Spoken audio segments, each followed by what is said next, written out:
Delimitation bill బీగిపోవడం మోదీకి చెంపపెట్టు లాంటిదన్నారు TPCC chief Mahesh Kumar Goud. మహిళలను మోసం చేసి ఆ నెపాన్ని ఇతరుల మీద వేయాలని చూశారన్నారు.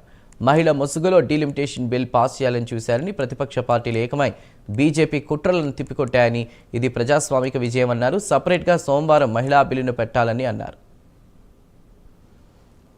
అన్ని బేసన్ మొదలుకొని మొన్న సోనియా గాంధీ వరకు మహిళల్ని అధ్యక్షురాలుగా చేసుకుని గౌరవించుకున్న సంస్కృతి అలవాటు కాంగ్రెస్ పార్టీ. స్వాతంత్ర్యంలో అసలు పాత్ర లేని బీజేపీ 1981లో 81 స్థాపితమైతే దాదాపు 50 ఏళ్ళు పూర్తి చేసుకుంటా ఉన్నది. ఒక్కసారి మహిళని వారు జాతీయ అధ్యక్షురాలుగా చేసుకున్న పాపాన పోలే. వారు మహిళల గురించి మాట్లాడుతూ ఉన్నారు. కాంగ్రెస్ పార్టీ మహిళలకు వ్యతిరేకమైన మాట్లాడుతూ ఉన్నారు. దేశంలో ఉన్నటువంటి మహిళా లోకం అన్నీ కూడా గ్రహిస్తూ ఉంది.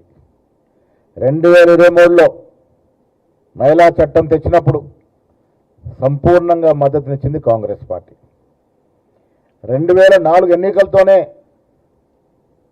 అది వర్తింపజేయాలని కోరింది కూడా కాంగ్రెస్ పార్టీయే. కానీ 2009 అని 2034 అని సాకులు చెప్పి కాలయాపన చేయడమే కాకుండా ఇవాళ మహిళా బిల్లు మీద చిత్తశుద్ధి లేక డీలిమిటేషన్ ముడిపెట్టి తీసుకొచ్చి యావత్ దేశం ఉన్నట్టు మహిళా లోకాన్ని మోసం